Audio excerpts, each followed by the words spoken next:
पता है भाई, डोनाल्ड ट्रंप सबसे बड़ी ताकत है, अमेरिका सबसे बड़ी ताकत है। एक्चुअली इस दुनिया में ना सबसे बड़ी ताकत, क्योंकि आज जिस दुनिया में माइंड कंट्रोल के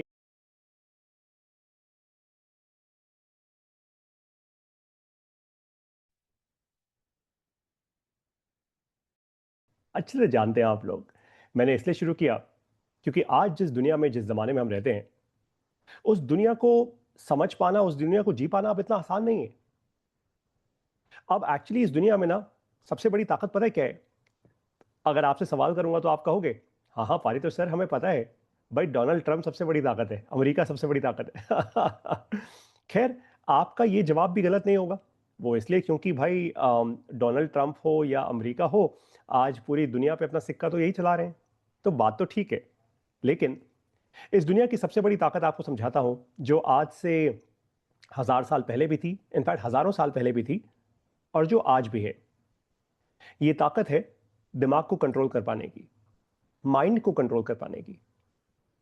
जब आप किसी के दिमाग को कंट्रोल कर पाते हो ना, तो आप उससे कुछ भी करवा सकते हो। अब सडनली जब हम ऐसा कहते हैं, दिमाग एकदम नेगेटिव बातें सोचना शुरू करता है। हमें लगता है अरे ये कैसे पॉसिबल है। मतलब हम किसी से कुछ भी गलत करवा सकते हैं, हाँ बिल्कुल। हम किसी से कुछ भी अच्छा भी तो करवा सकते हैं। अगर पॉजिटिव सोचें तो कुछ भी पॉसिबल है ना। और इसीलिए मैं आप लोगों को ये ताकत दे रहा हूं। मैं आप लोगों को माइंड कंट्रोल इसलिए सिखा रहा हूं ताकि आप लोग बहुत डीपली समझ पाएं कि ये ताकत किसी के भी साथ आ सकती है। मतलब आप इसको सीख सकते हो। ये कोई ऐसा नहीं है कि भगवान ने या ऊपर वाले ने बहुत चुन चुन के कुछ लोगों को दी है। ऐसा कुछ भी नहीं है। कोई भी सीख सकता है अगर वो सीखना चाहे तो। और आप लोग ये माइंड कंट्रोल के कोर्स में हो तो ऑफ कोर्स इसका मतलब साफ है कि आप सीखना चाहते हो। तो आइए शुरुआत करते हैं हम आज की इस क्लास की। अब सबसे पहले आप लोगों को ना एक बात समझाना चाहता हूं, और ये जरूरी है समझनी, इसको बहुत ध्यान से समझना। इस बात को समझाने के लिए मैं पहले पिछली क्लास पे चलूंगा। स्क्रीन पे आता हूं, फिर आपसे बात करता हूं। पिछली क्लास में हम लोगों ने क्या सीखा था? अगर आप ध्यान से याद करो तो जब पिछली क्लास में मैंने आप लोगों को सिखाया था कि आप अपने दिमाग को कैसे क्लीन करोगे, क्लियर करोगे, रीसेट करोगे। मैंने क्या कहा था कि अपने दिमाग को आप कैसे रीसेट कर सकते हो, साफ कर सकते हो, दिमाग की साफ सफाई कैसे हो सकती है। ये सिखाया था आपको पिछली क्लास में। और स्पेसिफिकली मैंने एक चीज समझाई थी उसमें। मैंने आप लोगों को यह समझाया था कि कैसे दिमाग की कोडिंग होती है सिर्फ दो चीजों से, और ये दोनों इमोशंस हैं। इमोशन, लव और फियर, प्यार और डर, ये दो इमोशंस हैं। अब अगर एक सेकंड के लिए बात करते हैं, चलो थोड़ा क्रिटिकल थिंकिंग करते हैं कि ये जो दो इमोशंस हैं, अगर ये दो इमोशंस से हम बच पाए तो, अगर इन दो इमोशन से हम बाहर निकल पाए तो, अगर इन दो इमोशन से हम अपने आप को अपने आप को किसी तरीके से मैनेज कर पाए तो, अगर इन दो इमोशन से हम जूझ पाए तो, और सबसे बड़ी बात, अगर इन दो इमोशंस में हम फंसे ही ना तो कुछ भी पॉसिबल है, तो कुछ भी संभव है ना। क्योंकि अगर आप ध्यान से सोचना एक सेकंड के लिए, अगर आप प्यार और डर में ना फंसो, मैं फिर से कह रहा हूं, अगर आप प्यार और डर में ना फंसो, if you don't get caught up in love and fear, तो कुछ भी पॉसिबल है ना। आप कुछ भी कर पाओगे। और एग्जैक्टली यही आज आपको सिखाने जा रहा हूं। एग्जैक्टली यही कि ऐसा ऐसा क्या करोगे कि आप प्यार और डर के इन इमोशंस में फंसोगे नहीं। हाँ, ये जरूर हो सकता है कि कभी फंसो, कभी बच जाओ आप, क्योंकि एक ऐसे ऐसा नहीं होगा कि कोई जादू हो जाएगा आपके पास या आपके साथ कि आप एकदम से ही इतने इंटेलिजेंट बन जाओगे, आप एकदम से इतने इमोशनलेस बन जाओगे कि आप दुनिया को पालोगे। ऐसा तो नहीं होगा, राइट। लेकिन ये जरूर है कि आप अगर धीरे धीरे प्रैक्टिस करो तो आप उस लेवल पे पहुंच जाओगे जहां पे माइंड कंट्रोल करके आप लव और फियर से दूर हो जाओगे। अब हर क्लास की तरह शुरुआत करते हैं आज की इस क्लास की। तो सबसे पहले आज की क्लास के इस लाइव डॉक्यूमेंट को मैं नेम कर देता हूं माइंड कंट्रोल क्लास 5 लाइव। आज की क्लास में हम क्या अचीव करने जा रहे हैं इसको समझो। मैंने आपको पिछली बार क्या समझाया था, दोबारा रिपीट कर रहा हूं। दिमाग जो होता है, इंसान का दिमाग, माइंड, वो दो कारणों से कंट्रोल होता है, लव, फियर। और ये जो कारण है, जो मैंने कहा कारण हिंदी का शब्द, वो इमोशंस होते हैं। कोई भी ह्यूमन इंसान ले लो, कोई भी ह्यूमन ह्यूमन या इंसान, कोई भी, चाहे वो औरत हो या आदमी हो, वो फंडामेंटली इन्हीं दो इमोशंस पे चलता है। कोई भी, वो बच्चा हो, बड़ा हो, बूढ़ा हो, कोई भी, मतलब एनीबॉडी, प्राइम मिनिस्टर हो या एक आम इंसान हो, कोई फर्क नहीं पड़ता, बिल्कुल फर्क नहीं पड़ता। वो इन्हीं दो प्रिंसिपल्स पे चलेगा, लव और फियर। आप खुद देख लो ना, मैं आप लोगों को चैलेंज करता हूं अभी के अभी, अभी चैलेंज करता हूं। आज आपके, मान लेते हैं आपके घर में कोई छोटा बच्चा है, ठीक है, कोई भी छोटा बच्चा है आपके घर में। छोटा बच्चा आपसे प्यार से ये बोले कि पापा या मम्मा मुझे ना आइसक्रीम खानी है, खिलाओगे या नहीं खिलाओगे? ऑफ कोर्स खिलाओगे, 100% खिलाओगे। क्यों? लव है। आज आप लाखों रुपए की फीस देकर अपने बच्चों के एडमिशन्स करवाते हो, या फिर आप खुद लाखों रुपए की फीस देकर आप 3-3 4-4 साल कोचिंग लेते हो यूपीएससी क्रैक करने के लिए। क्यों? या कोई भी ऐसा एग्जाम क्रैक करने के लिए। क्यों? फियर है कि अगर मुझे सरकारी नौकरी ना मिली तो ये संसार, ये समाज मुझे, संसार तो नहीं लेकिन ये समाज, ये सोसाइटी मुझे एक्सेप्ट कैसे करेगी। या फिर आपका फियर है कि यार अगर मुझे सरकारी नौकरी मिल गई तो स्टेबिलिटी आ जाएगी मेरी लाइफ में, जितनी स्टेबिलिटी आएगी उतना मैं आगे बढ़ूंगा। फियर है ना, इट्स जस्ट बेसिक फियर। अब मेरी बात बहुत ध्यान से सुनना। अगर आप अगर आप ठीक है, मैं इंग्लिश में लिख रहा हूं अब, क्योंकि कुछ लोग मुझे कहते हैं कि पारी तो सर आप जब इंग्लिश में लिखते हो तो हर चीज ना दिमाग में 100% रजिस्टर नहीं होती, तो आप इंग्लिश या हिंदी में लिखो। I said okay cool. So अगर आप लव और फियर, इन दो इमोशंस को किसी तरीके से कोड करना सीख लो या कंट्रोल करना सीख लो, तो गेम चेंज हो जाएगी आपकी। मतलब ये बात पक्की है कि कोई भी तीसरा इंसान फिर आपको कंट्रोल नहीं कर पाएगा। किसी पॉलिटिशियन के कहने पे आप नारेबाजी नहीं करोगे, किसी इन्फ्लुएंसर के कहने पे, यूट्यूबर या इन्फ्लुएंसर के कहने पे आप फालतू अपना पैसा कहीं नहीं लगाओगे। अगर कोई धर्म की बात भी करेगा तो आप बहुत सोच समझ के उस पर रिएक्ट करोगे, और आप अपने जीवन में, आप अपनी लाइफ में अच्छे डिसीजंस लोगे। Love and fear. अब इन दो इमोशंस को कंट्रोल आखिर कैसे किया जाए? एक बात बता दूं, अगर आपने अपने अंदर इनको कंट्रोल कर लिया तो आपको सडनली, वो कहते हैं ना, एकदम हिट किक मिलेगी अंदर से। पता है क्या किक मिलेगी? कि आप 100 में से एक इंसान होगे जो ऐसा कर पाएगा। बाकी 99 लोग जो होते हैं ना, वो सब इमोशन से मारे हुए हैं। मैं अभी प्रूव करूंगा इस क्लास में, आज इसी क्लास में प्रूव होगा ये, आप देखना। अब शुरुआत करते हैं।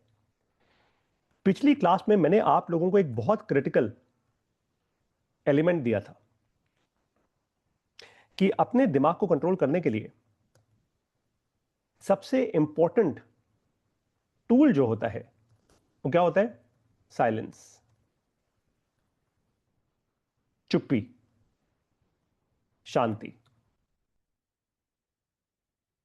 सबसे पहले आज की क्लास में हम इस टूल पे बात करेंगे। ये टूल है क्या? टूल का मतलब तो आप लोग समझते हैं, औजार, कोई टूल है ना। तो साइलेंस आखिर इतनी पावरफुल क्यों है क्या? ये what is it about silence कि यार ये इतनी ताकतवर है, इतनी पावरफुल है? समझाता हूं आपको। साइलेंस एक ऐसा टूल है जो सबसे आसान है यूज करना और सबसे मुश्किल है इसको समझ पाना। अभी अभी मैं प्रूव करूंगा, प्रैक्टिकली प्रूव करूंगा इस क्लास के अंदर, तो टिके रहो मेरे साथ। लेकिन पहले टूल को समझ लो। साइलेंस यानी चुप हो जाना, शांति। ये सबसे आसान है। आसान कैसे? जैसे अभी मैं बोल रहा हूं ना, मैं चुप हो जाता हूं। देखो कितना आसान था, 1 सेकंड में साइलेंस हो गया। लेकिन अगर कोई आपको गाली दे, कोई आपके परिवार को गाली दे, कोई आपके धर्म को गाली दे, आपके देश को गाली दे, आपको उल्टा सीधा बोले, या फिर आपके थॉट से मैच ना करे, जो भी हो, ऐसे समय में साइलेंट होना बड़ा मुश्किल होता है यार। क्यों होता है? क्योंकि ऐसे समय पे ना लव और फियर और तेजी से निकल के बाहर आते हैं। अगर कोई आपके परिवार को गाली देगा, पूरे परिवार को, आपके खानदान को गाली दे दे कोई, तेरा खानदान ऐसा, तो आप लव, एकदम से प्यार का इमोशन तेजी से बाहर आएगा और प्यार का इमोशन बोलेगा, तूने, तेरी हिम्मत कैसे हुई, तूने मेरे खानदान को गाली दे दी। तो आप क्या करोगे? आप अपनी साइलेंस छोड़ दोगे। फिर आप क्या करोगे? साइलेंस का ठीक उल्टा होता है रिएक्शन, एग्जैक्ट ऑपोजिट। आपको आपको बताता हूं मैंने इसको ब्लैक में क्यों, मैंने इसको रेड में क्यों लिखा है। अभी अभी सब समझा दूंगा, डोंट डोंट वरी एकदम। मुझे पता है ये सवाल आएगा आपका कि पारितोष सर, आज से पहले आपने रेड नहीं यूज किया, आप हमेशा येलो और ग्रीन सिंबल्स यूज करते हो हाईलाइट करने के लिए, ये रेड कहां से आया? समझाऊंगा। तो साइलेंस का ठीक उल्टा होता है रिएक्शन। लेकिन हम किस पर फोकस करें साइलेंस पे?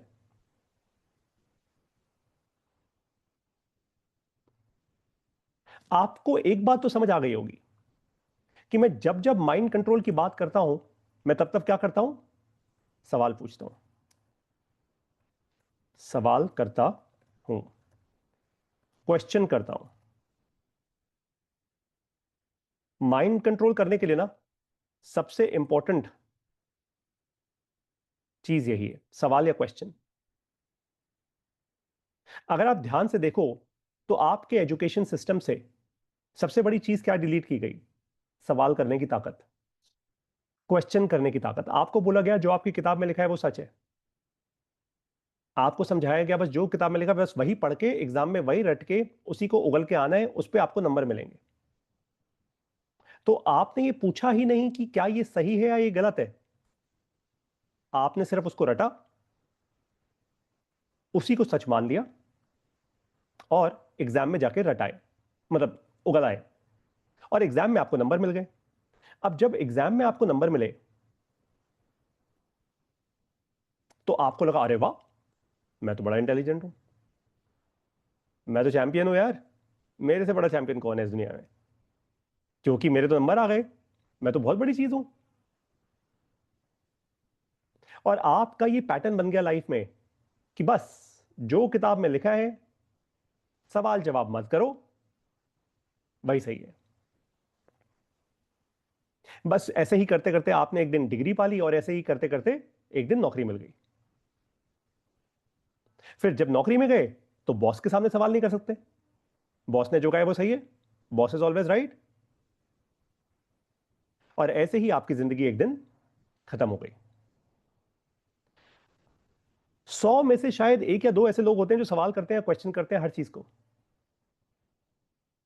ध्यान रखना हमेशा, माइंड कंट्रोल अपना करने के लिए या दूसरों का करने के लिए सवाल करने जरूरी होते हैं, और सवाल करने ही जरूरी होते हैं, सबसे जरूरी होते हैं, सबसे क्रिटिकल होते हैं। अब आपको एक चीज दिखाने जा रहा हूं, एक बड़ी पावरफुल सी चीज दिखाने जा रहा हूं, बहुत पावरफुल सी चीज। अगर आपको ये जो चीज अब दिखाने जा रहा हूं, अगर आपको एक्चुअली ये देखकर मजा आए और आपको लगे वाह पारितोष सर कमाल ही कर दिया यार, तो मुझे कमेंट में लिख के बताना, ठीक है? रेडी हो? ये देखो भाई, ये है मेरा फेसबुक पेज। अब आप बोलोगे पारितोष सर हर बार अपना फेसबुक पेज दिखा देते हो, क्या यार इतना बोर क्यों करते हो? मैं बोर नहीं कर रहा आपको, मैं आपको कुछ दिखाने की कोशिश कर रहा हूं। पिछली क्लास में जब हम लोग लाइव मिले थे, पिछली क्लास में जब हम लोग लाइव मिले थे तब मेरे फेसबुक पेज पे कितने, 4 लाख समथिंग समथिंग फॉलोअर्स थे, मतलब 4,95,000 या 97,000, ऐसा ऐसा कुछ था मेरे ख्याल से, ऐसे ही कुछ नंबर था, 495 या ऐसे ही कुछ था आई थिंक। आज मेरे फेसबुक पेज पे कितने फॉलोअर्स हैं? 5,25,000, मतलब 500,000 फॉलोअर्स से ज्यादा। और आपको कुछ बड़ा इंटरेस्टिंग दिखाता हूं। जितनी इंटरेस्टिंग चीजें दिखाऊंगा उतना ही आपको मजा आएगा, उतना ही आपका बिलीफ सिस्टम बनेगा ना कि यार जो पारितो सर पढ़ा रहे हैं काम तो करता है यार।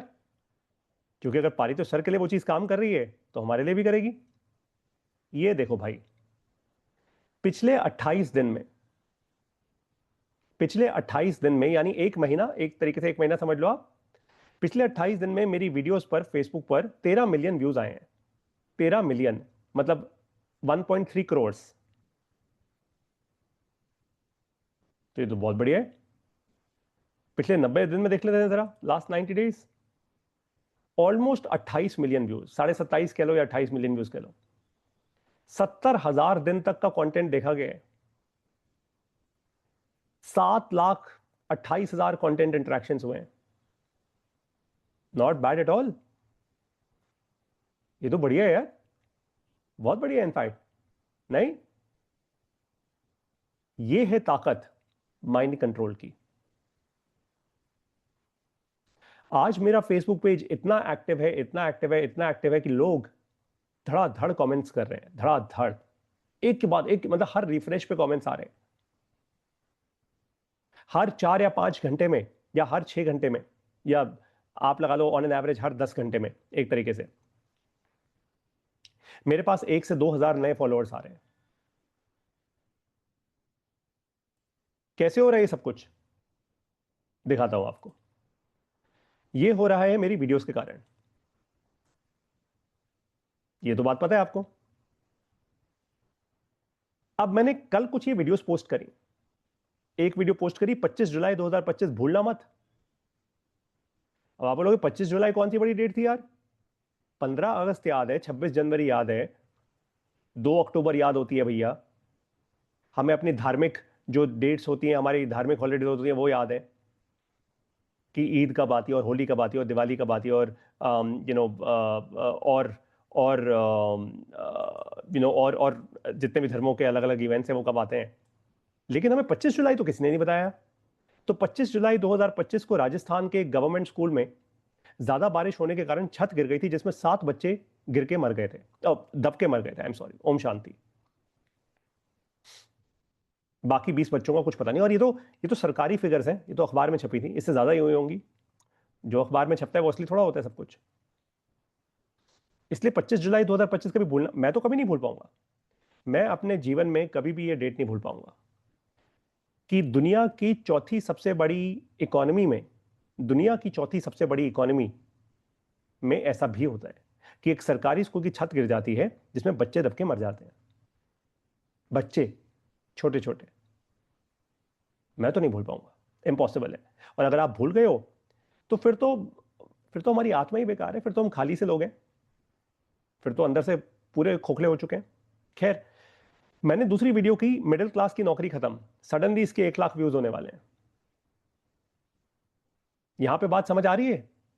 Love and fear.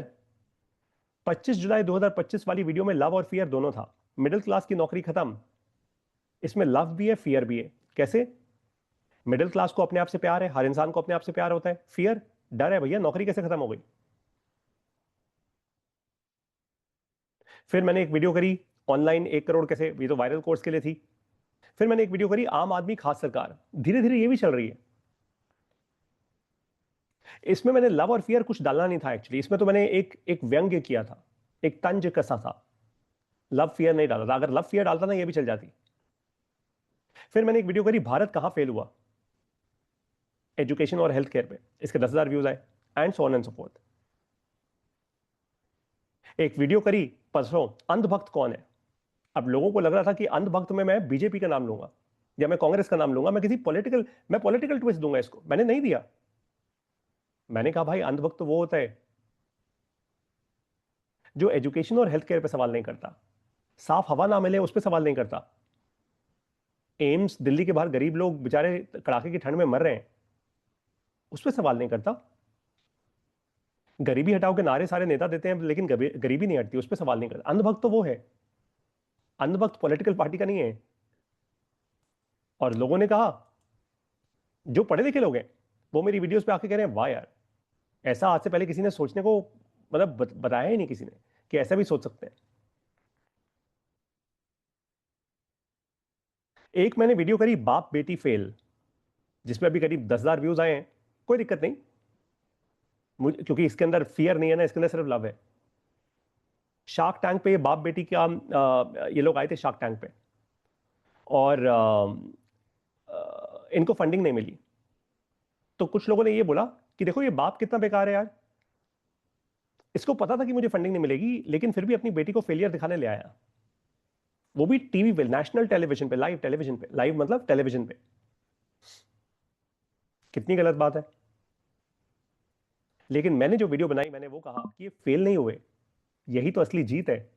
ये बेटी अपनी पूरी जिंदगी याद रखेगी कि मेरे बाप में, मेरे पिताजी में इतनी हिम्मत थी कि लाखों करोड़ों लोगों के सामने उसने अपने बिजनेस के बारे में बताया, तो रिस्क तो लिया। और ये ट्विस्ट जब बेटी के दिमाग में आएगा ना, वो जिंदगी में आगे बढ़ जाएगी, उसको धक्के नहीं खाने पड़ेंगे। असली एजुकेशन ये होती है, डिग्री नहीं चाहिए होती, डिग्री की एजुकेशन असली नहीं होती। आप सब समझते हैं इस बात को, अभी प्रूव करूंगा आपको, रुक जाओ, ठहरो ठहरो, आज की क्लास बड़ी इंटरेस्टिंग है।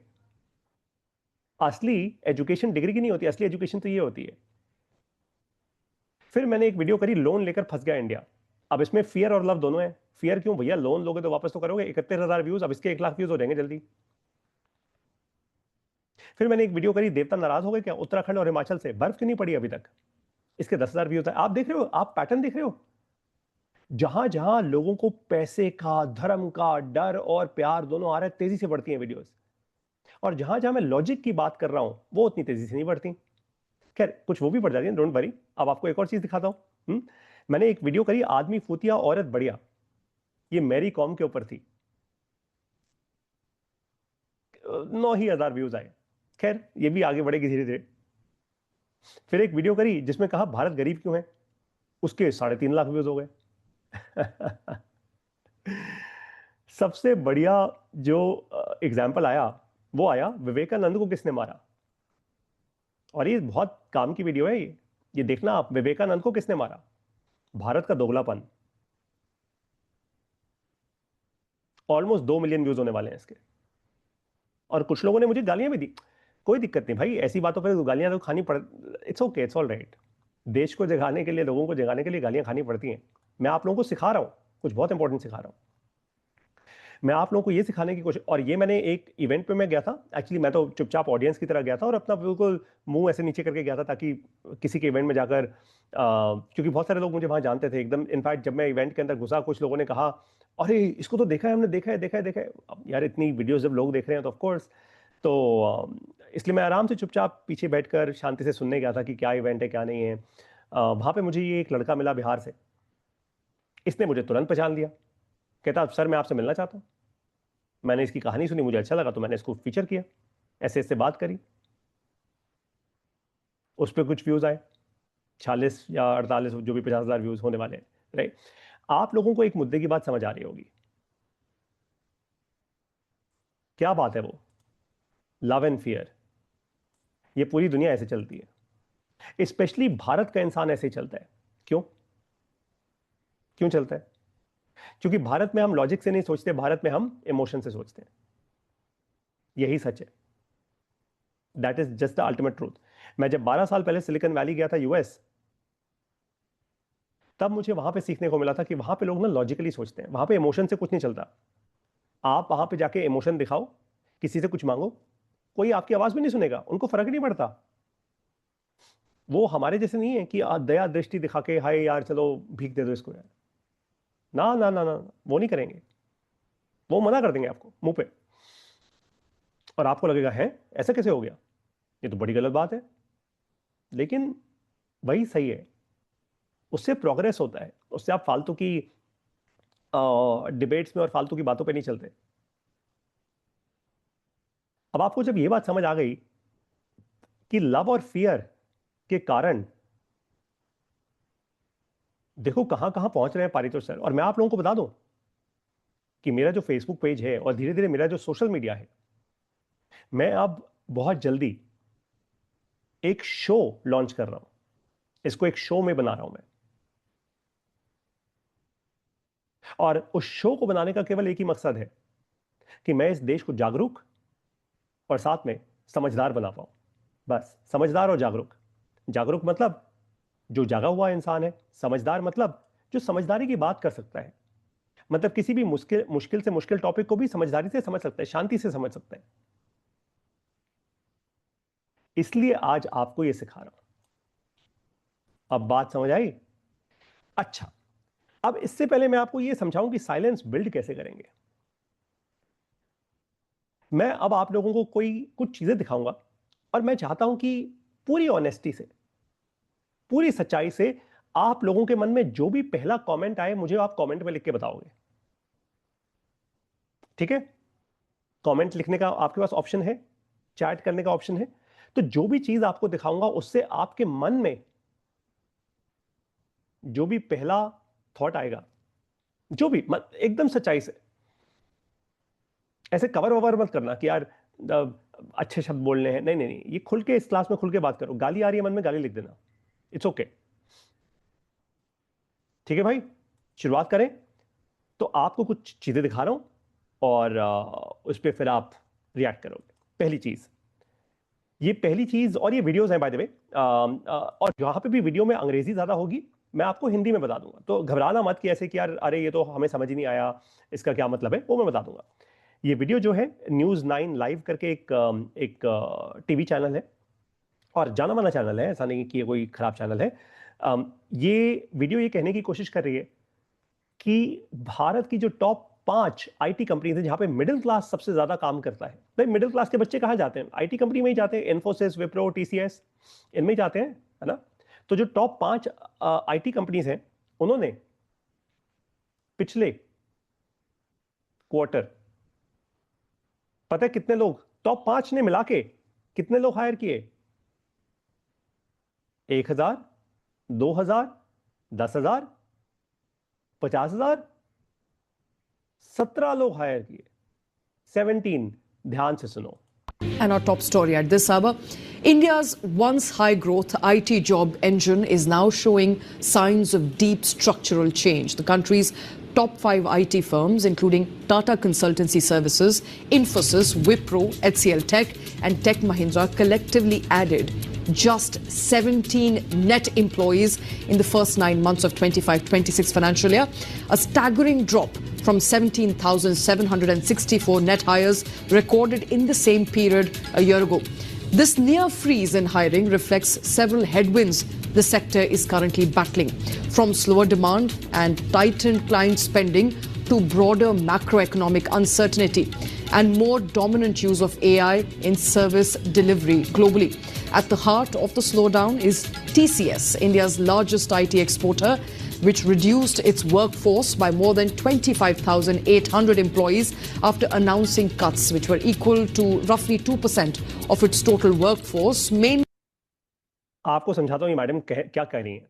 ये कह रही हैं कि फाइनेंशियल ईयर 2025-26 के पहले कुछ महीनों में, पहले करीब 9 महीनों में, भारत देश की 5 सबसे बड़ी आईटी कंपनीज ने कुल मिला के 17 लोगों को हायर किया। टीसीएस, जो इनमें से सबसे बड़ी कंपनी है, जो सबका बाप है एक तरीके से मार्केट कैपिटलाइजेशन के हिसाब से, उसने 25,000 लोगों को निकाला, करीब 2% ऑफ देयर वर्कफोर्स।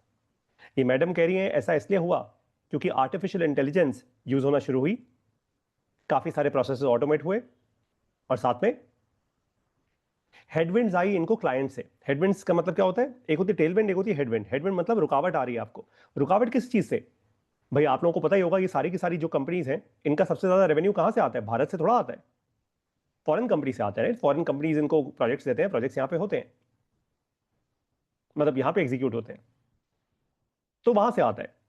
तो वहां के कस्टमर्स ने अपनी स्पेंडिंग कम करी,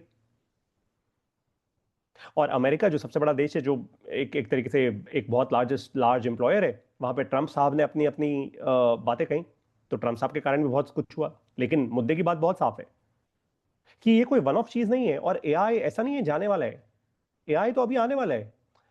देखो भारत देश में क्या होता है कि यूएस और बाकी सारे देशों में जो चीज 10-20 साल पहले हो चुकी होती है वो धीरे धीरे धीरे ट्रिकल डाउन होते होते आती है हमारे यहाँ। कॉल सेंटर की भी तो इंडस्ट्री ऐसी आई थी। कॉल सेंटर कितने सालों तक बूम रहा। अब कहाँ है कॉल सेंटर? दिखाओ मेरे को call centres. So the fact is fairly simple. ये मैडम ने जो कहा, आपका क्या रिएक्शन है इस पे? जरा मुझे कमेंट्स में लिख के बताओ। आपको क्या लगता है कि क्या ये सही कह रही हैं, क्या ये नहीं कह रही हैं, या फिर ये सिर्फ फालतू की हवा बना रहे हैं? ये लोग लव फियर ये भी यूज कर रहे हैं, ये सिर्फ टीआरपी बढ़ा रहे हैं अपने चैनल का। आपको क्या लगता है चल क्या रहा है? मुझे कमेंट्स में लिख के बताओ, मैं आपके कमेंट्स पढ़ूंगा। और अपने मन की बात आराम से समय लो, कोई नहीं, आप 1 मिनट लो, मुझे कमेंट्स में लिख के बताओ आपको क्या लगता है। क्या ये न्यूज़ सही है, या फिर ऐसे ही इनको यूट्यूब पे वीडियो बनानी थी तो इनको भी अपने फॉलोअर सब्सक्राइबर्स बढ़ाने बढ़ाने थे, तो इन्होंने भी यार एक वीडियो कर डाली, है ना, जिसमें हो सकता है पॉसिबिलिटी है। लेकिन what is your understanding of it? मुझे प्लीज कमेंट्स में लिख के बताइए।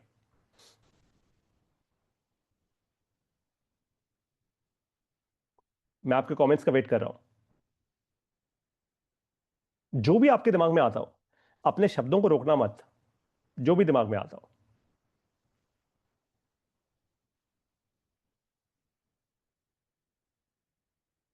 आपके स्क्रीन पर नीचे चैट करने का एक ऑप्शन है, आप चैट कर सकते हैं। जैसे अभी अथर्वा ने थोड़ी देर पहले एक कमेंट लिखा, तो वैसे ही आप कमेंट लिख सकते हैं, चैट कर सकते हैं। हिंदी में लिखिए, इंग्लिश में लिखिए, कैसे भी लिखिए, मैं पढ़ दूंगा, डोंट वरी। आपको क्या लगता है इस न्यूज़ के बारे में? मैं 30 सेकंड और लूंगा। हाँ, एक कमेंट आया मेरे पास, चलो पहला कमेंट आया। वेट, रामदर शाह सर कह रहे हैं फॉलोअर बढ़ाने के लिए तो नॉर्मल है, पर बात भी सही है sir. Okay okay okay okay, अच्छा अच्छा थॉट है ये। रामदर सर सर कह रहे हैं कि यार देखो, फॉलोअर बढ़ाने के लिए तो हर कोई कुछ ना कुछ ऐसा करता है आजकल, क्योंकि दुनिया वैसी हो गई है यार, सब कुछ, सारा खेल सोशल मीडिया का है ना, टीवी वीवी हम कहाँ ही देखते हैं। लेकिन वो कह रहे हैं कि बात सही है, क्योंकि फैक्चुअल फिगर्स है ना, ये अपने मनगढ़ंत कहानी थोड़ा बनाई है, यहाँ पे कोई कहानी थोड़ा है, एक्चुअल फिगर्स है ना नीचे, कि एक्चुअली इतने जॉब्स गए हैं, एक्चुअली एआई के कारण ऐसा हुआ है, तो फैक्चुअल फिगर्स हैं। आप फैक्ट को मना थोड़ा कर सकते हो। ये अपने मन से थोड़ा बोल रही होंगी मैडम कि भाई टीसीएस ने 25,000 लोगों को निकाल दिया, ऐसे ऐसा तो कोई पागल नहीं होता, है ना। आई एम श्योर ऐसा नहीं होता, कोई भी नहीं करता ऐसा। ऐसा मैं भी अपनी वीडियोस में अपने मनगढ़ंत कोई नंबर नहीं बना सकता, वो झूठ होगा, और झूठ फैलाने पे केस हो सकता है आपके ऊपर, है ना, कि आप झूठ फैला रहे हो इस दुनिया में। That is wrong.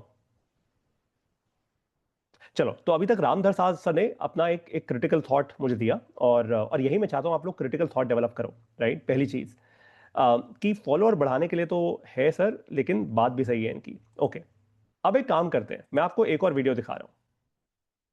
मैं आपको एक वीडियो दिखाऊंगा एक ऐसे इंसान की।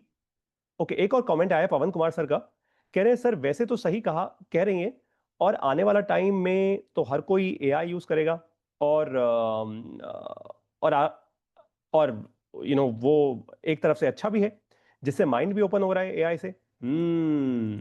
पवन कुमार सर ने बहुत बहुत सही बात बोली। देखो, पवन कुमार सर का थॉट प्रोसेस समझने की कोशिश करो।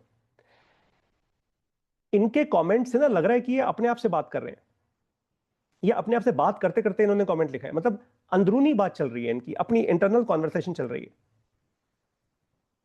इन्होंने जोश में आके कमेंट नहीं लिखा, इन्होंने जो जो वीडियो देखी वो इनको हिट करी, वो इनके दिल तक पहुंची, इनके दिमाग तक पहुंची, इनके दिमाग ने, इनके दिल ने कुछ प्रोसेसिंग की, और वो लव और फियर का जो मिक्सचर है ना इनके अंदर, वो मिक्सचर के हिसाब से इन्होंने कहा यार सर देखो, और अंदर से ये इंसान पॉजिटिव इंसान है भाई। ये अगर ये नेगेटिव इंसान होते ना, नेगेटिव प्रवृत्ति के होते, तो अब ये गाली दे सकते थे कि सर ये तो फेक है, ये तो ऐसा है, ये तो वैसा है, सर एआई तो बेकार है, एआई से तो कुछ नहीं होगा वगैरह।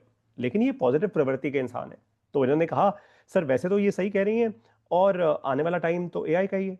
तो देखो कितना पॉजिटिवली इन्होंने प्रोसेस किया उस इंफॉर्मेशन को, और एक कमेंट लिखा। अब मैं आपको एक और वीडियो दिखाऊंगा। मैं आपको एक ऐसे इंसान की वीडियो दिखा रहा हूं जिनका नाम है नाइब बुकेले। ये नाइब बुकेले कौन है? आ, आप में से शायद कुछ लोगों को पता हो, शायद नहीं, लेकिन एक देश है जिसको कहते हैं एल साल्वाडोर। ये उसके प्रेसिडेंट हैं, एक्चुअली हैं। मतलब ये कोई फेक वीडियो नहीं है, ये कोई एआई जनरेटेड वीडियो नहीं है। अच्छा, कुछ कमेंट्स और आए हैं, मैं पहले वो भी पढ़ दूं। धर्मवीर कुमार सर कह रहे हैं 14 जनवरी के सर में बैंगलोर में आ, मैं गया था, सीख वहां सीखा, नेट बैंकिंग से सीखा मैं। ओके धर्मवीर सर, आप थोड़ा और मुझे समझाइए। आई थिंक आप ये कहने की कोशिश कर रहे हैं कि आप 14 जनवरी को बैंगलोर गए थे, वहां से आपने नेट बैंकिंग सीखा। Is that what you trying to say? Okay, fair enough. तो ये वहां के प्रेसिडेंट हैं। आपको बता दूं ये फेमस क्यों है इंटरनेट पे। ये वैसे प्रेसिडेंट नहीं है जो आजकल प्रधानमंत्री और प्रेसिडेंट होते हैं ना, जो सिर्फ बोलने पे फेमस हो जाते हैं कि कुछ भी बस बोल दिया और उनके फॉलोअर्स धड़ा धड़ धड़, हाँ हाँ हाँ हाँ हाँ हाँ। एल साल्वाडोर एक ऐसा देश है जिसमें क्राइम सबसे ज्यादा था। आप लोग इसकी हिस्ट्री पढ़िएगा। मैं आपको कहता हूं ना कि मैं आप लोगों को हिस्ट्री, फिलोसफी, साइकोलॉजी तीनों का मिक्स करके यहां पे दे रहा हूं। एल साल्वाडोर एक ऐसा देश है जहां पे क्राइम बहुत था। क्राइम इतना था, इतना था, इतना था, इतना था, इतना था कि मतलब मोटे मोटे बड़े बड़े हाथी जैसे लोग दिखने वाले लोग, गुंडे एकदम बन के भाई, मार काट, लूट पाट,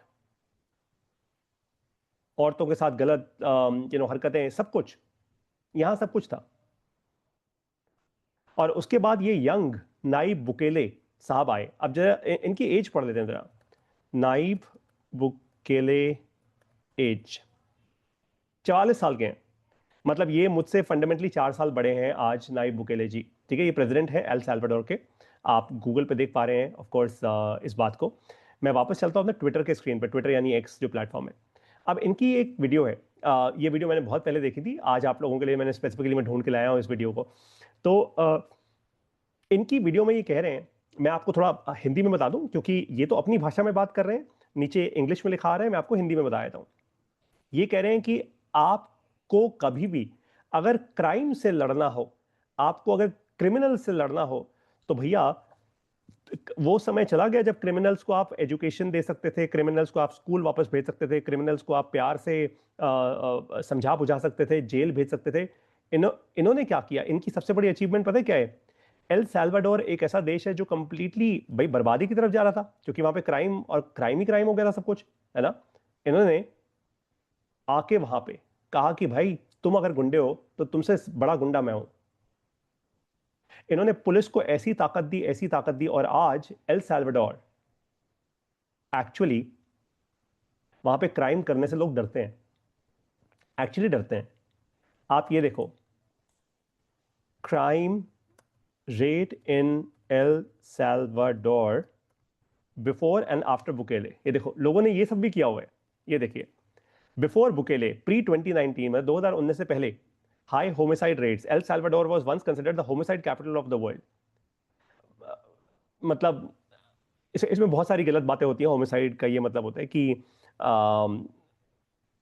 मतलब क्राइम हर प्रकार का हो रहा है यहाँ पे, मौतें भी हो रही हैं यहाँ पे, किलिंग्स भी हो रही हैं यहाँ पे, you know in in many ways आप जेनोसाइड्स कह सकते हो, in in in many many ways, right. यहाँ पे औरतों, आदमियों, बच्चों को, बच्चियों को, किसी को नहीं छोड़ा जा रहा। मतलब आप ये समझ लो, है ना, उसको होमिसाइड कहते हैं लास्टली। जब बुकेले आए अपने अपनी पोस्ट पे, तो इन्होंने देखो 2024 में अराउंड 1.9 पर 100,000, मतलब 38 से 7.5, 7.5 से 1.9, मतलब a drop of over 98% from 2018। ये कह रहे हैं ऐसा गवर्नमेंट कहती है एल साल्वाडोर का कि ये यूएस और कनाडा से भी ज्यादा सेफ जगह है अब एल साल्वाडोर। अब आप में से बहुत सारे लोग शायद एल साल्वाडोर को जानते भी नहीं होंगे, कहां पे है एल साल्वाडोर। कोई नहीं, आज आप गूगल जरूर करना। अब बाय द वे, दुनिया के बहुत बड़े बड़े लोग इन पे लांछन लगाते हैं, इन पे उंगली उठाते हैं कि इन्होंने ह्यूमन राइट्स वायोलेशन किया, कि इन्होंने गुंडों को, क्रिमिनल्स को, इन्होंने गंदे लोगों को जेल डाल दिया बिना किसी रीजन के, धड़ाधड़ उनकी मार पिटाई कराई, जेल में उनकी धुलाई कराई, सब कुछ कराया। तो भाई ह्यूमन राइट्स वायोलेशन हो गई। लेकिन ये पलट के पता है क्या कहते हैं? कि अगर हमने कुछ हजार लोगों को अंदर डाल दिया तो हमने कुछ मिलियंस को, यानी लाखों लोगों को आजाद कराया, आजाद कराया। क्योंकि आज मेरे वो लाखों लोग, जो मेरी जनता है, वो आजाद है, खुल के जी पा रही है। ये है एल साल्वाडोर की ताकत, ये है एक एक प्रेसिडेंट की ताकत। अब इनकी ये वीडियो देखिए, देखो मैंने आपको इनकी एक अच्छी छवि बना दी अब आपके दिमाग में एक तरीके से, लेकिन मेरे शब्दों पे मत जाना। इनकी वीडियो देखो, फिर मुझे जरा कमेंट में लिख के बताना आपको लग क्या रहा है कि जो ये कह रहे हैं सही कह रहे हैं या ये अपनी बड़ाई कर रहे हैं फालतू की। मैं वीडियो चलाता हूँ। La solución a la violencia es invertir en educación y en oportunidades.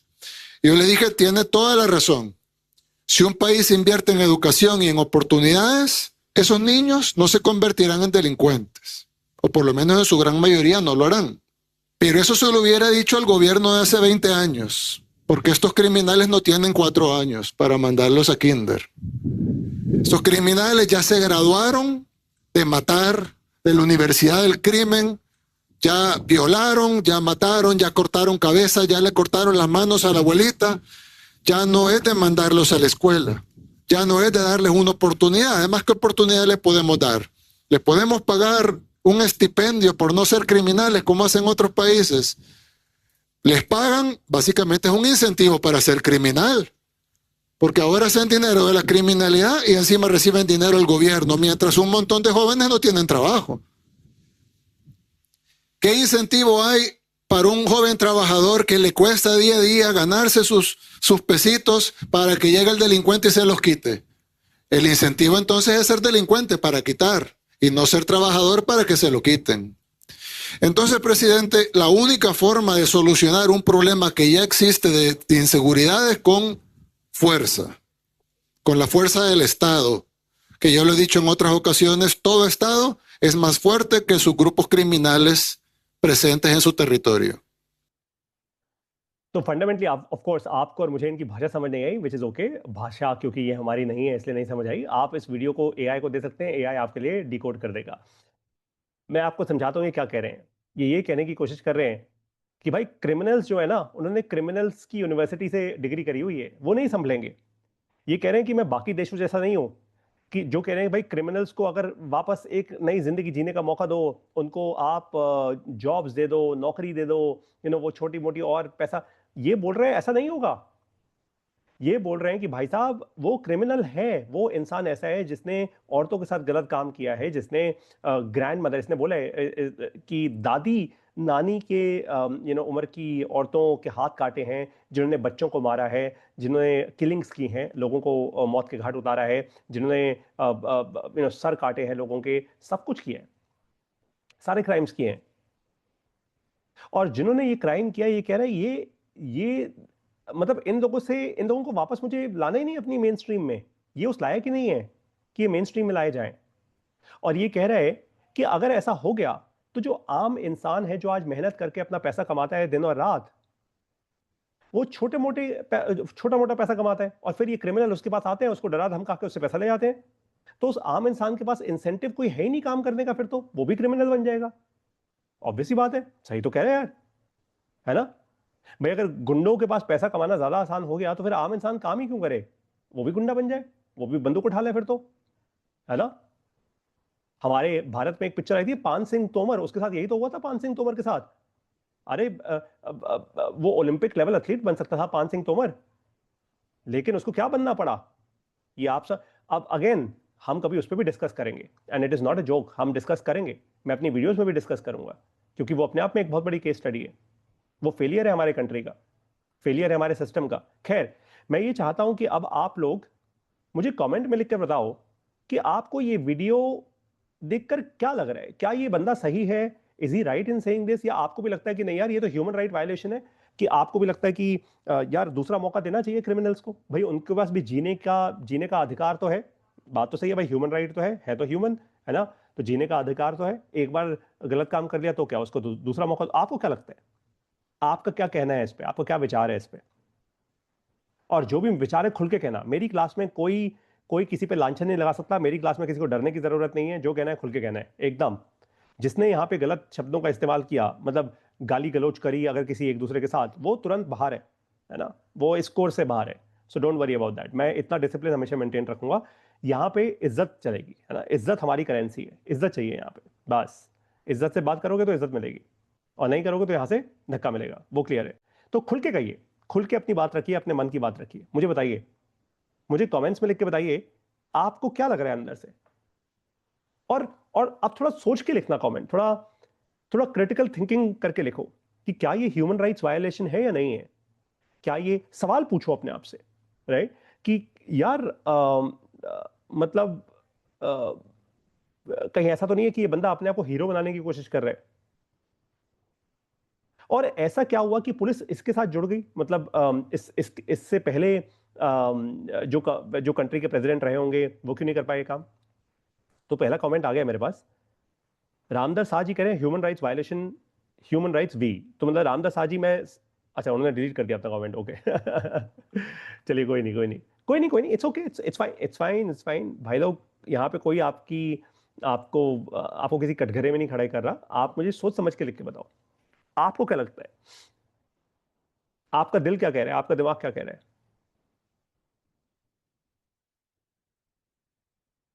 क्या कह रहे हैं, क्या अंदर से क्या बात आ रही है अंदर से कि क्या यार ये वीडियो देख के कैसा बवाल मच रहा है अंदर। सोचो, आराम से सोचो, कोई जल्दी नहीं है।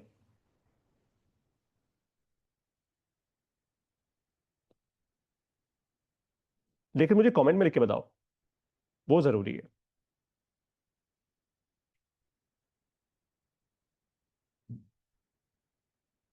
सोचो सोचो सोचो सोचो, आराम से सोचो।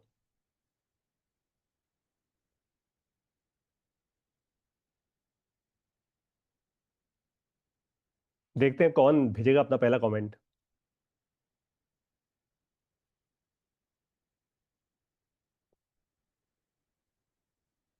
चलो मैं भी लिखता हूं एक कमेंट अपना, मैं सच्चाई से लिखूंगा जो मेरे मन में होगा।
ओके, तो पवन कुमार जी का पहला कमेंट आया और मैंने भी फिर एक कमेंट लिखा। सर का हम कमेंट पढ़ते हैं।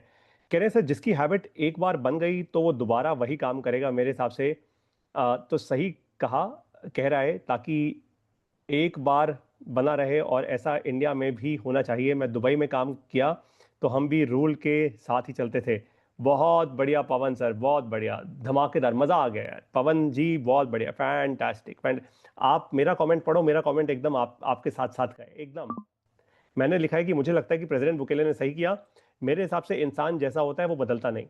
क्रिमिनल कोई चॉइस से नहीं बनता। ऐसा लोग कहते हैं ना कि भाई क्रिमिनल कोई बचपन से थोड़ा बन के आता है। तो ऐसे तो कोई राम और रावण भी कोई यार बचपन से थोड़ा बन के आए थे, है ना। फैक्ट बड़ा सिंपल है कि आप एक ही जगह एक ही जगह मेरा ऐसा मानना है कि आप क्रिमिनल और आम इंसान को नहीं रख सकते। ये वही बात हो गई कि सड़ा केला और अच्छे केले सब इकट्ठा रख दियो, सारे अच्छे केले भी सड़ देंगे, है ना। तो मेरा तो बड़ा क्लियर है, सोसाइटी को साफ करो, क्रिमिनल्स को उम्र कैद करो। आपने एक बार कुछ कर दिया तो भैया उम्र कैद है फिर, और किसी को मार दिया तो फिर तो मतलब फिर तो आपकी भी जान गई। मेरा तो बड़ा ही क्लियर है। रामदास सर कह रहे हैं ह्यूमन राइट्स वायलेशन नहीं है, अगर हम क्रिमिनल को दूसरा मौका देते हैं तो वो दोबारा भी यही कर सकता है। बहुत बढ़िया, फैंटास्टिक फैंटास्टिक। तो देखो कितने कितने कितने क्लियर कमेंट्स। और मुझे ना ये पता है, इसको कहते हैं क्लैरिटी। जो भी पवन कुमार सर ने और रामदास शाह जी ने बोला ना, वो बड़े क्लियर थॉट्स हैं। मैंने भी जो बोला बड़ा क्लैरिटी से बोला है कि ऐसा बस, और मैंने तो सीधा लिख दिया कि यार अगर कोई फाइनेंशियल फ्रॉड कमिट किया या कुछ ऐसा किया है तो उसको उम्र कैद कर दो, मतलब पूरी जिंदगी जेल में जाएगा। और अगर किसी ने किसी को मार दिया या किसी महिला के साथ कोई दुष्कर्म किया या कुछ ऐसा, तो भाई फिर तो खत्म, मतलब फिर तो फांसी होगी या जो भी वट एवर, है ना, एग्जीक्यूशन होनी चाहिए, सिंपल इज दैट। और पवन जी ने देखो कितना अच्छा अपना एक्सपीरियंस शेयर किया। कहते हैं हम तो दुबई में रहते थे और तो वहां तो हम भाई रूल के साथ चलते थे, सिंपल सीधी बात है। उनको पता है वहां दुबई में तो पुलिस धर लेगी भाई अंदर, वो तो जाने नहीं देंगे वापस दोबारा आपको, और वो तो मार ही देंगे, मतलब वो तो क्लियर है उनका। तो दैट्स द पॉइंट। ब्रिलियंट। अब आप लोग ये कहोगे कि पारितोष सर, आपने जब इस क्लास की शुरुआत की थी तो आपने कहा था साइलेंस। हम साइलेंस की बात कर रहे थे ना, तो सडनली आप हमें वीडियोस दिखा के कमेंट करने को क्यों कह रहे हो? ये तो ठीक उल्टा हो गया। नहीं, एग्जैक्टली उल्टी हो गई बात यार। मैं तो कह रहा हूं शांत रहो, चुप रहो, आराम से चीजों को देखो, उनको उनको फील करो, उनको असिमिलेट करो, इंफॉर्मेशन समझो। और यहां तो मैंने आपको उल्टा कह दिया कि भाई कमेंट करो कमेंट करो कमेंट करो। अब मैं आपको एक बहुत इंपॉर्टेंट बात याद कराने जा रहा हूं। जब भी आप इंटरनेट पे कोई भी चीज देखो, ठीक है, जब भी आप इंटरनेट पर कोई भी चीज देखो तो क्या करो? शांत हो जाओ।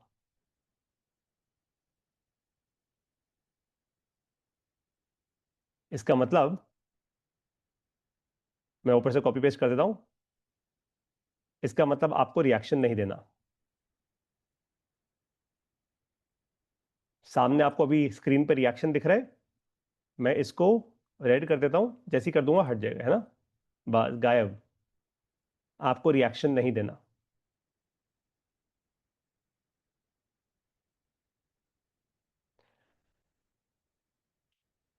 आज सबसे बड़ी प्रॉब्लम जो भारत देश की है वो यही है। हम कुछ भी सुनते हैं, कुछ भी देखते हैं, उस पर धड़ाधड़ रिएक्ट करते हैं। हम शांत नहीं रह सकते।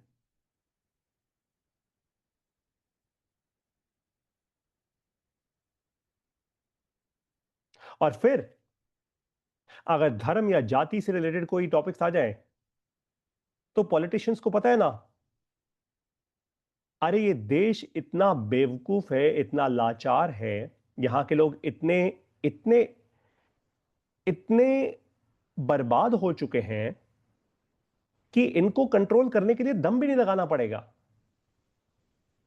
इनको कंट्रोल करने के लिए कुछ नहीं करना पड़ेगा यार, ये अपने आप धड़ाधड़ कमेंट करेंगे। यहां तो बस चिंगारी लगानी है, आग तो अपने आप फैल जाती है इस देश में। सबसे आसान है यहां पे लोगों को कंट्रोल करना। क्यों? जैसे मैंने आपको कहा था, क्योंकि हमारे एजुकेशन सिस्टम से, जब मैंने ये क्लास शुरू की थी, हमारे एजुकेशन सिस्टम से क्या डिलीट कर दिया गया? हमारे एजुकेशन सिस्टम से डिलीट कर दिया गया एक सबसे इंपॉर्टेंट चीज। क्या? Critical thinking. आप लोगों को सवाल करना सिखाया ही नहीं, आप लोगों को क्वेश्चन करना सिखाया ही नहीं। और इसी कारण से आज आप इंटरनेट पे कोई भी चीज देखते हो, एग्जाम्पल बताऊं अभी आपको, अभी कल का ही एग्जाम्पल बताऊंगा, 2 सेकंड में मेरी बात समझ जाओगे, है ना। ये देखो, A R रहमान, जिनको इंटरनेशनल अवार्ड अवार्ड मिल चुके हैं, तो इन्होंने कहा भाई पिछले 8 साल में बॉलीवुड में एक बहुत बड़ा पावर शिफ्ट हुआ है, आजकल धर्म जाति के कारण मेरे को काम नहीं मिल रहा, ऐसा इन्होंने कहा। अब जावेद अख्तर साहब हैं, जावेद अख्तर साहब है तो ये भी मुसलमान। जावेद अख्तर साहब ने क्या कहा, इनका ये एग्जैक्ट सेंटेंस नहीं है इनका, लेकिन इन्होंने एक बड़ी सही बात बोली। कहते कोई भेदभाव, कोई डिस्क्रिमिनेशन नहीं है। इन्होंने कहा है, जावेद अख्तर जी ने A R रहमान जी की स्टेटमेंट पे, कहते कोई ये इसमें कोई जातिवादी या भेदभाव का एंगल नहीं है, इसमें कोई हिंदू मुसलमान का एंगल है ही नहीं। फंडा ये है कि A R रहमान साहब इतना आगे बढ़ गए हैं, उनको ऑस्कर वॉस्कर मिल गया है कि अब छोटा म्यूजिक प्रोड्यूसर उन तक पहुंच ही नहीं पाता। वो छोटा म्यूजिक प्रोड्यूसर डरता है कि यार इस तक पहुंचूंगा, ये करोड़ों की फीस लेगा तो भाई मारा जाऊंगा, मतलब इतना पैसा ही नहीं है मेरे पास, कहां से आएगा ये इतना पैसा। देखा आपने, और क्या हुआ। अब अब पूरी की पूरी न्यूज, पूरे के पूरे क्रिएटर, पूरे के पूरे मीडिया वाले धड़ाधड़ इसको उछालेंगे। क्यों उछालेंगे, उनको पता है। उनको क्या पता है, वही जो आप लोगों को नहीं पता। क्या, उनको पता है कि ये पूरा का पूरा देश क्या करेगा, यहां पे आ जाते हैं, रिएक्ट करेगा। भैया ये पूरा देश रिएक्ट करेगा, ये लो रिएक्शन। ये पूरा देश शांत नहीं बैठ सकता। इस पूरे देश के पास इतना वेला टाइम है, इतना फ्री टाइम है कि ये किसी भी बात पे बकवास करने को तैयार है। और इसलिए मीडिया वाले जबरदस्त इसके अलग अलग एंगल निकालेंगे। हिंदू का एंगल निकाल देंगे, मुसलमान का एंगल निकाल देंगे, मीडिया का एंगल निकाल देंगे, इंडस्ट्री का एंगल निकाल देंगे। फिर वो कहेंगे अरे अब ये रामायण मूवी आ रही है, A R रहमान उसका म्यूजिक क्यों दे रहा है। हिंदू ग्रुप वाले बोलेंगे भैया हम रामायण देखेंगे ही नहीं, भाड़ में जाए रामायण, इसने मुसलमान ने म्यूजिक कैसे दे दिया, वगैरह वगैरह। बस बस हो गए शुरू, और आप लोगों का कर दिया दिमाग खराब।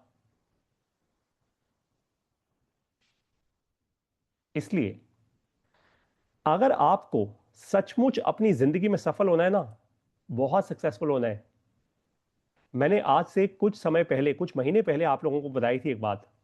क्या बताई थी, कि सोशल मीडिया छोड़ दो। मैंने आप लोगों को कहा था सोशल मीडिया छोड़ दो, और सच कहा था।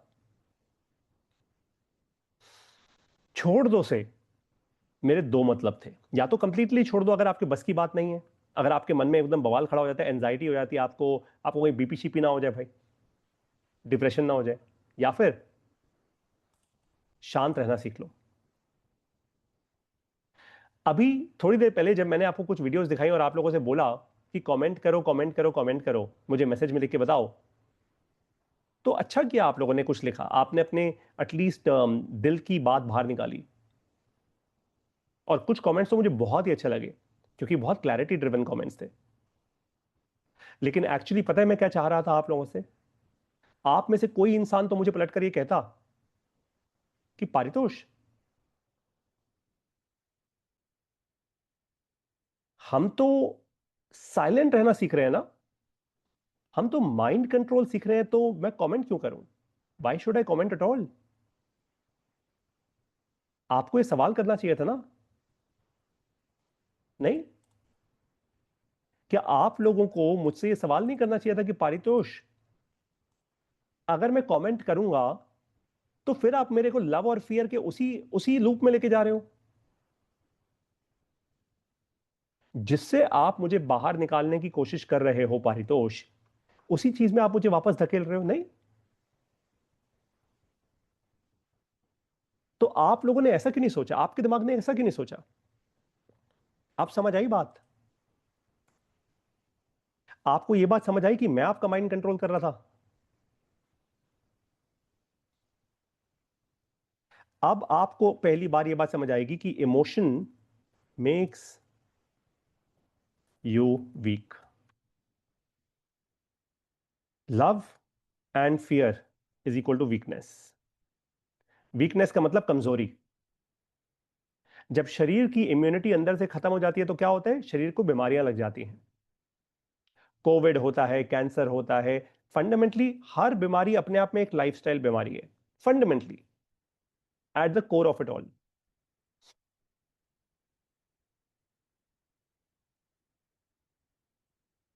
आज पहली बार आप लोगों को यह बात समझ आई होगी कैसे इमोशन आपको कंप्लीटली निहत्था कर देता है।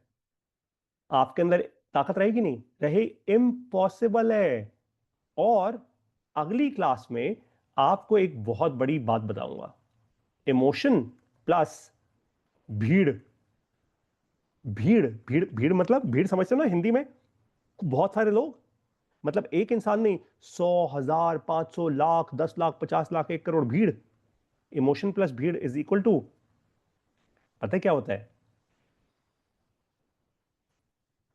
भेड़ चाल। आप में से कुछ लोग सोच रहे होंगे बर्बादी, आग, नहीं नहीं नहीं नहीं नहीं। इमोशन प्लस भीड़ इज इक्वल टू भेड़ चाल।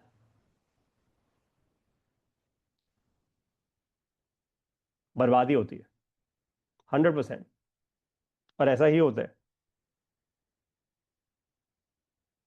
आप लोगों को एक बात समझ जानी है, हमेशा हमेशा के लिए समझनी है, कि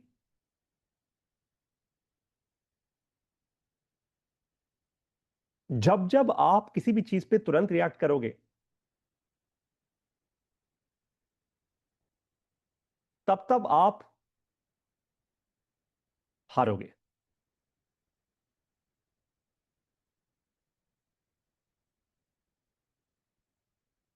अब एक काम करते हैं, मैं आप लोगों को 2 मिनट दे रहा हूं पूरी शांति के। मैं स्क्रीन से भी जा रहा हूं और चुप हो जाऊंगा 2 मिनट के लिए, शांत होकर सोचना है इसके बारे में। मैं 2 मिनट के लिए स्क्रीन से गायब हो रहा हूं और शांत हो रहा हूं, कुछ नहीं बोलूंगा, यहीं पे हूं लेकिन दिखूंगा नहीं। मैं बिल्कुल साइलेंस चाहता हूं इस रूम में। सोचो इसके बारे में।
ऑल राइट, तो मैं वापस आ गया हूं।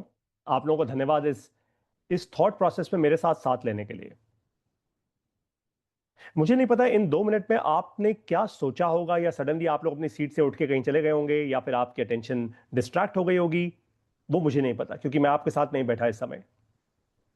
लेकिन मैं चाहता हूं कि आज आप एक काम करना, प्लीज एक काम करना। आप लोगों को सिर्फ एक सिंपल सी एक्सरसाइज दे रहा हूं। जब जब आपके दिल और दिमाग में लड़ाई करना या कमेंट लिखने का मन करे, या आप आक्रोश आया आपके अंदर, ऐसा कैसे हो गया, वैसा कैसे हो गया, ये कैसे, देखो हमारे देश में ऐसा हो रहा है, देखो, तब चुप हो जाना। और कोई अगर आपको पलट कर यह कहे ना कि तू चुप है, एक दिन तेरे साथ भी ऐसा होगा, तो चुप हो जाना, बस अभी चुप हो जाना। मैं आपको अभी और कुछ नहीं कह रहा, सिर्फ चुप हो जाना।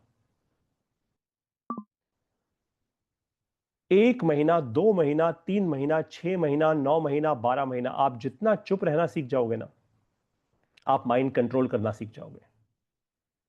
आपका दिमाग रिएक्ट, आपके दिमाग की कोडिंग चेंज हो जाएगी अपने। पता है क्यों? क्योंकि फिर आपका दिमाग ऑटोमेटिक, केमिस्ट्री है ये, प्योर केमिस्ट्री बता रहा हूं आपको। इसमें कुछ आपको मैं थ्योरी नहीं दे रहा, प्योर केमिस्ट्री है। होगा पता है क्या? आपका दिमाग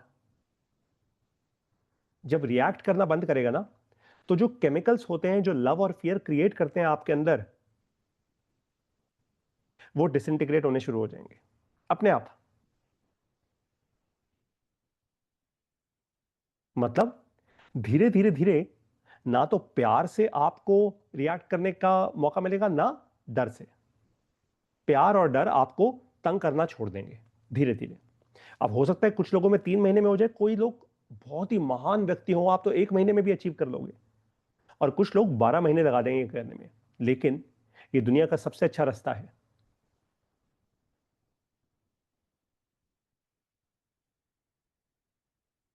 अंबानी और अडानी, बिल गेट्स और मार्क जकरबर्ग, इलॉन मस्क और बाकी सारे लोग रिएक्ट नहीं करते। रिएक्ट नहीं करते। इलॉन मस्क थोड़ा रिएक्ट करते हैं एट टाइम्स, लेकिन उनके उनके रिएक्शन का उनको पता है, उनका फायदा ही फायदा होता है। ही नाउ नोज द गेम। अब तो वो सरकार में है, तो ही नोज द गेम। उनके रिएक्शन से स्टारलिंक दूर दूर फैलता है, उनके रिएक्शन से ट्विटर दूर दूर फैलता है, तो रिएक्शन का फायदा है। और जितना रिएक्ट करवाएंगे लोगों से, खुद भी रिएक्ट करेंगे, उतना ज्यादा ट्विटर का जो एक्स एआई प्लेटफॉर्म है उतना अच्छे से सीख पाएगा। तो मैं सिर्फ इतनी सी बात चाहता हूं कि आप लोग आज के बाद जब भी आपको, जैसे मान लेते हैं आपको कोई बड़ी, मैंने कहा ना 25 जुलाई 2025 को कभी भूल मत जाना। मैंने सही बोला, भूलना मत। रिएक्ट मत करना, अभी रिएक्ट मत करना। रिएक्ट करने का ना सही समय होता है। रिएक्ट मत करो, शांत हो जाओ। अगर आपको हिंदी भाषा में ऐसा समझना है कि जहर का घूंट पी लिया तो पी लिया, रिएक्ट मत करना, बस शांत हो जाओ। इससे फायदा यह होगा कि केमिस्ट्री के हिसाब से, जो जो आपकी ब्रेन की केमिस्ट्री है, ब्रेन की केमिस्ट्री में लव और फियर जो क्रिएट होता है, जिन केमिकल्स के कारण होता है ना, वो केमिकल्स डिसइंटीग्रेट होने शुरू हो जाएंगे अपने आप, ऑटोमेटिकली हो जाएगा ये। आपको करने की जरूरत नहीं है। कोई आपको अलग से दवाई नहीं लेनी, कोई इंजेक्शन नहीं लेने, कुछ नहीं, कुछ नहीं करना। और जब ये होगा, तब पता है क्या होगा? आप खुद देखोगे आपका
ऑपोजिट डायरेक्शन में भागो। ये अगली क्लास में समझाऊंगा, ठीक है? एंट्रोपी सीखेंगे अगली क्लास में, बहुत मजा आएगा। थैंक यू सो मच, आप सभी को बहुत बहुत धन्यवाद। आप सभी लोग बहुत स्वस्थ रहें, बहुत खुश रहें। बस मेरा एक काम कीजिएगा, हमारी फेसबुक वीडियोस को बहुत शेयर कीजिए, उससे फायदा संसार का होगा। ये आपको आज नहीं समझ आएगा, आप 1 से 2 साल दे दीजिए। 1 से 2 साल में ना आपको जहां जहां मेरी वीडियोस फैलेंगे, आप खुद देखोगे, आप खुद देखोगे एक एक बड़ा जत्था बनना शुरू हो जाएगा अपने अभी positivity, automatic, it will just happen on it's on. और मैं जल्दी ही जैसे ही अपना शो लॉन्च करूंगा उसको इस प्रकार करूंगा कि यूट्यूब पे भी आए हम, ताकि यूट्यूब पे भी जो जो व्यूअर्स हैं उन तक भी पहुंच पाए। ऑन दैट नोट, आप सभी लोग बहुत स्वस्थ रहें, आगे बढ़ो। मिलूंगा अब आपसे सैटरडे को रात को 9 बजे वायरल के कोर्स में, और संडे को दोपहर 12 बजे अपने माइंड कंट्रोल के कोर्स में। Thank you so much everyone, and see you soon.